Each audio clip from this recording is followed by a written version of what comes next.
Hi, I'm Edgar. And I'm Heather. Welcome to another episode of Does a Decade Matter? Where generations X and Y intersect to discuss, argue, and even sometimes agree on movies. Welcome back. Hi. How's it going? It's going. Sorry about last week. Well, that was sort of on me. Yeah, well, neither of us had much to say after watching Hollow Man. It was rapey. It was... I felt like just that whole movie was a little bit transparent. And rapey? Oh, super duper rapey.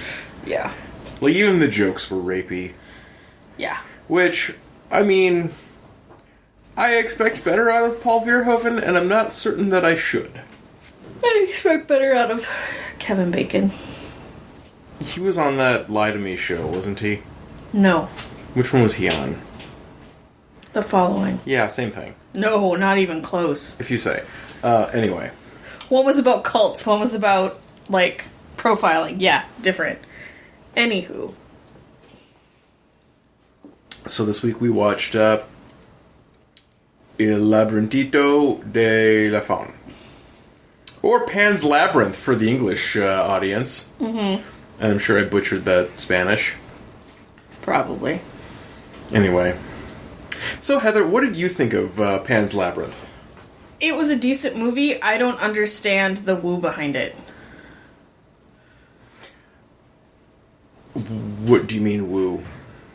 The critical acclaim for the movie. I guess I mean, it was a decent story, whatever, but I don't understand the oh my god about this movie. Funny you should mention that, because I picked it because it was nominated for a grip of Academy Awards. Not Best Picture, though. Okay. I think Guillermo was nominated for Best Director. Okay. And, like, I don't know if you've picked up on this, but I fucking love Guillermo del Toro movies. I like Hellboy. I like Hellboy. I like Hellboy 2. I like this. I like The Devil's Backbone. I'm going to make you watch Cronus sometime. Okay. He did Blade 2, which was, I think, the best of the Blade movies. Haven't seen it. Okay. Well, it was better than Blade. Have I seen it? I don't know if you've seen Blade. I don't know, how many Wesley Snipes action movies have you seen from the mid-90s to the mid-2000s? Is any too many? Maybe. But I haven't, so... Okay. Yeah, no, I guess... Pacific Rim is right up there for me. I don't know. I mean, it was a story. I wasn't on my seat, the edge of my seat the whole time. Okay. I don't know. I guess I didn't find the story all that compelling. Okay. So, you're saying good, not great? I'm saying I didn't hate it. Yeah, I'll take that. Good, not great. I didn't say good. I said I didn't hate it. Okay, when you say you don't hate something, it means that it's good. Okay. Because you don't have a wide spectrum of your feelings on movies. It's, I hated this, or it was good, or it was great. Since we established that you didn't hate it, it means it was either good, or it was great. It was not great. Okay, then it was good. Fine. Do you feel that I am wrong in my judgments? I don't know. Anyway, let me look up here what all it was nominated for. Now, is part of the reason you didn't love it because it was in Spanish? No. Okay.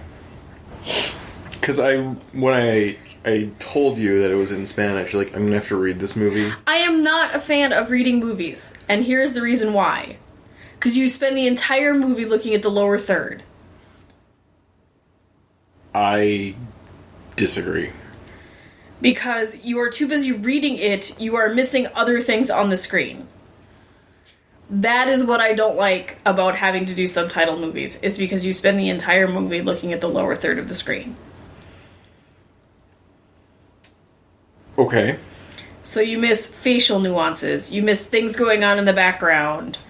I don't think that you do. I think you could... I think subtitles are generally read fast enough that you can, like, have a peek at what is happening on the screen. But you're saying if you have to read an entire movie, you don't think you're going to miss something? Maybe a little. Yeah. But not, like, so much that the movie would be ruined by them. I'm sorry, I'm not a fan of reading movies. That's alright. Like, you don't have to pick foreign language movies. I have a couple times. I can guarantee you I won't. Challenge accepted. Yeah. I couldn't even begin to think of one. Milo and Otis. You don't need to do that one in subtitles, it's narrated. So dubs are alright. Yes, because you're not reading. Alright. You do know the difference between those two, right? Yes, I do. Okay. I know there's between subs and dubs. Okay. So, there you go. Alright, Yes. I'm not going to be critical of you for liking dubs. It's okay. Okay. I know that there are other parts of the internet where you get people very angry. About Milo and Otis? I don't know about that one specifically, but people who get super duper upset at the thought of other people enjoying a movie in a different manner. The subs Uber Alles group. See, I'm thinking subs and doms, so you're gonna have to explain what you just said. Okay, so the people who feel like subtitles are the only way to watch, well, the second way to watch foreign language movies. The first way is to learn the language. Okay. It's the pretty hardcore This one. is on the internet, right? Probably. I don't care what people on the internet say. I've met a few of them. They have opinions. And there are others, like, who would say, I need to be able to understand what they're speaking, insofar as I need to hear a language I understand. And then the subtitle people get all bent out of shape, like, oh, you missed the nuance, and yeah, but... If you don't know what they're saying, then it doesn't Yeah. matter. But the text... See, in high school, we watched the movie... Well, I didn't, because I wrote myself a note and got out of class. Uh-huh. Watched the movie that shall not be named. Uh-huh. The theory being, because we had all seen the movie and therefore knew what was going on in the movie, the fact that it was dubbed into German Okay. would help us comprehend the language. Right. Like I said, this was not an experience I actually took part in because it's the movie that shall not be named. Right. And I was 18 and I wrote myself a note to get out of class. No, that seems fair. Still trying to find what this all was nominated for. Apparently nothing. It was. Just the IMDb mobile site is difficult to read on the phone. Metascore. Maybe that's it. Okay. Trying to think if we watched any... I think in German class we watched the subtitled version of Run Lola Run, like every day for a week. Is that a movie that people of your age would know? I guess? I don't know. Because I don't understand. I was just trying to draw a parallel that didn't really draw. Okay. Sorry. Yeah. Alright, let's see here. It won Best Achievement in Cinematography. It won, Oscar, Art Direction, Achievement in Makeup, Best Foreign Language Film of the Year, was a nominee.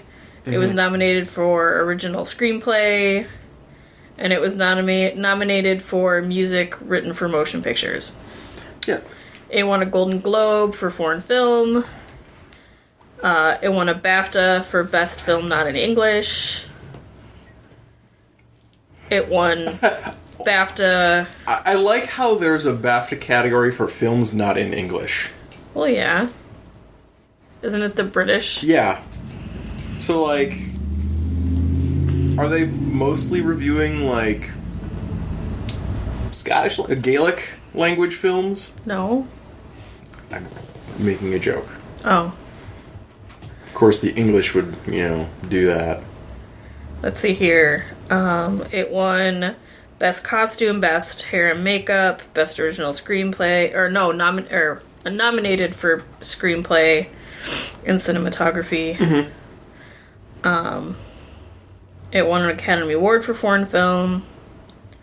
Best Foreign Film? Mm-hmm. Okay. The Academy of Science Fiction and Fantasy and Horror Films. It was a Saturn Award winner for International Film, performance by a young actor. In 2008, it was a nominee for Best DVD Special Edition release. I guess that's a thing. Apparently. I don't know. We do own this on Blu-ray from the Criterion Collection. So did we watch the special release? I don't know. I think that's just like what kind of special features you throw on a disc. Or something. So it won awards. Yeah. Meh. Okay. Something winning an award really just plays nothing into my book. For 2007, I would strongly agree with you. As a general rule, Oscars and things like that, we have friends who live and die by award shows, and God bless them. Well, they really enjoy the Oscar shows. I am or the not, Academy Awards. And the Tonys. Right. They mean nothing to me. Okay. If you like it, it's alright. Yeah. I'm not like, holy jeebers, this is so awesome, it's gonna win I don't care. Alright. Because, like, the other movie I was going to pick for today was nominated for Best Picture in 2007. And I figured that you wouldn't really be down for it. And I'm never going to make you watch The Departed because that movie sucks. I don't even know what it's about. It was probably 2.5 hours of Martin Scorsese masturbating on film. You say that about every Martin Scorsese movie. That's because he jerks off on film a lot. So why does it have to be that specific one? Why doesn't it just Scorsese in general? I think that's the one I shit on the most. Oh. Because it's pretty much the worst. Yeah, I don't pay attention to filmmakers. I'm sorry. I just like movies. That's okay. Anyway. So one of the things that I like about Guillermo del Toro movies is his use of color. Mm-hmm. And it really showed here. Okay. I was thinking about this when they were shooting the people in the head. Mm-hmm. And it reminded me somewhat of Inglourious Bastards. Okay.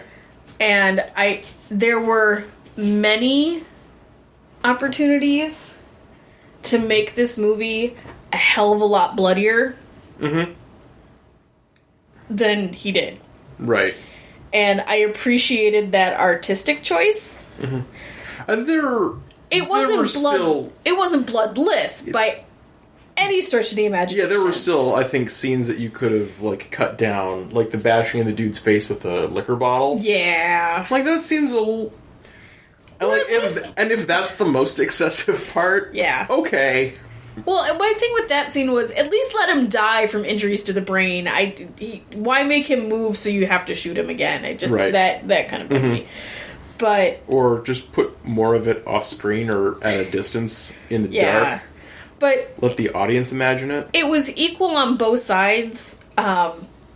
Both sides walked through a field of people shooting people in the head. I mean, there wasn't an obvious, as far as that part, good guys versus bad guys.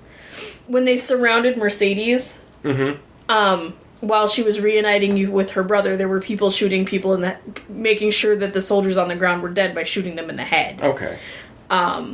And the bad guys did that as well when they were going up the hill and making sure that everybody was dead. The fascists, not just bad guys. Yeah. The literal fascists in this movie. Yes. So, nobody was portrayed as less. Yeah, no one had clean hands. Yeah. But I mean, there was obviously a right side and a wrong side. Oh, yeah. But in war, things happen. And a lot of times in war-type movies, the good side or the allies or whatever are shown in a much more positive light. Right. Well, and Del Toro managed to avoid any of that because this is all just part of the end of the Spanish Civil War. Right. So, like, it's Spaniards against Spaniards. Well, it's Spaniards against fascists. Right. But it's very easy to get into the trope, or trap, really, not even a trope, of, you make the other side look so much more violent, when truth of the matter is war, and nobody takes it easier on the other guy. Yeah. So, I did appreciate that. But I also appreciated, had this been a Tarantino film, in comparing it with Inglourious Bastards, it would have been 100 times more bloody. Oh, yeah. And for no reason. The violence would have been much more graphic, and certainly with much less reason behind it. Yes, and the girl would have seen a lot more of it. Oh, the girl would have suffered a lot more of it, too. Yeah. So. I mean, I kind of understand why the girl had to die at the end, so she could go and, be the princess. At least that's the story they were telling. Right. But, I think the way that Vidal just shoots her off frame. And, he shot the doctor the same way. I mean, yeah, we didn't see the impact when he shot the doctor or Ophelia. Ophelia? Yeah, that's what I said. But we see the blood well through the clothes and them kind of react after the fact. I liked with the doctor because he was going to keep walking. Yep. That he had made. I am walking away, even if it kills me. All right, yep. I'm gonna die. Just keep walking. It's I can't follow orders for the sake of following orders. The only people who can do that are people like you. Yeah, I appreciated that. And I hate movies that give you the ending in the first minute of the movie. You knew she was going to end up on her side bleeding. Yep. It made a lot more sense. But I don't understand that we could have gotten there without it. And I think it would have held up the... So, just... The suspense of, is she going to make it through the labyrinth or isn't she? Versus, you already know she's going to die. So, if you just pick the movie up after that, once the narration about the princess starts? Yeah. Okay. That probably works. Yeah, I don't see what having that added to the movie, because through the whole thing I'm going, well, she's gonna die anyway, so obviously she either doesn't make it or it's not true. And it turned out both. Yeah.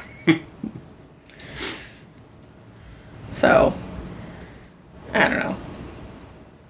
It's like a lot of the time we spend in this movie with Ophelia, she's alone. Mm-hmm. And, like, you kind of establish that she has a bit of an imagination. Yep. So, like, near the end, when Mercedes and company are going to go retrieve her from her room, like, oh, she's not up here. And then they just pan over to, like, the chalk door that she drew. Like, oh, is she just not crazy, but is this all just part of her imagination? Which, Except for I'm pretty sure that the door was on the wrong side of the bed. No, I don't think it was. I thought it was. Either way. Yeah. So we see, like, there's the drawn door. I'm like, okay, so this is just a flight of fantasy for her. Except for she was told to draw a door on the wall, so that didn't even faze me. Right. I mean, it was in one of her books. Right. So, no, it didn't faze me as, oh, maybe she just made it up. Mm-hmm. It was... Yeah. And the reason why I don't think it was real is because she goes to the underground world or whatever, and it's her mom and her brother and her dad. Mm-hmm. But then we see her dead on the side, and the dude's still holding her brother. Yeah. So she didn't take him with, so there you go. Right. Well, I mean... But then again, she only promised to take him with if he didn't kill her mom. Yeah. He failed to do that. Yep. Well, I'm going to say it wasn't the little brother's fault. From Ophelia's perspective, it wasn't her little brother's fault that mom died. Yeah. Because, like, she was just trying to feed the mandrake root, like, 2 more drops of blood. Yeah. When she gets caught. And then the mandrake gets thrown into the fire right before her mother starts having her awful contractions and hemorrhaging. Torn placenta and all that fun stuff. Like, and an 11-year-old girl is not going to know that those 2 things are unrelated. Right. So I think we get so much of this movie from her perspective that it was going to be like right after the mandrake goes in the fire, you've got the torn placenta and the hemorrhaging and all the problems. Right. When realistically, that wouldn't quite be so quick. Right. Otherwise, never trust an 11-year-old girl if they're telling you a story. Okay. Not what I took from this, but okay.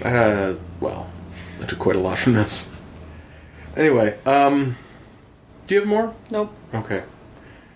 Pretty sure it passes the Bechdel. Yep.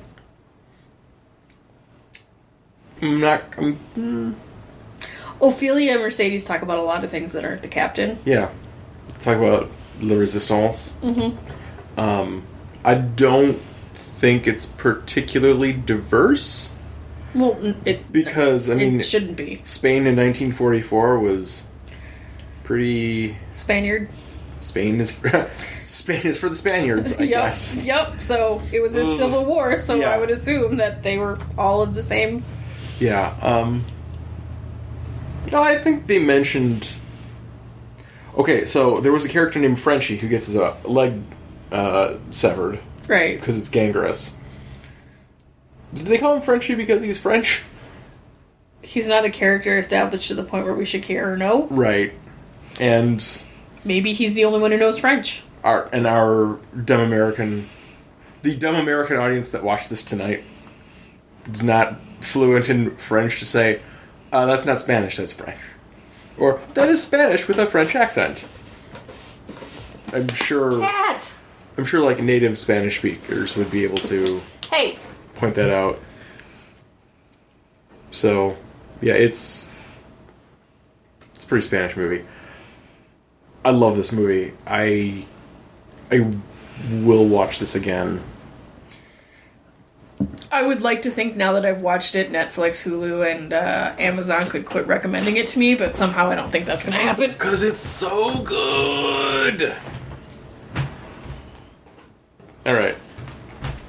Do you have, Nope. anything more? Nope. Alright. Well, see you next week. Yep, hopefully I'll actually have a movie.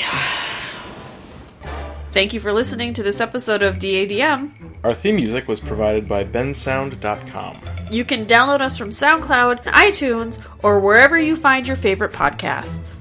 Follow us on Twitter at DADMpod, like us on Facebook, or email us at dadmpod@gmail.com. We'll see you next week.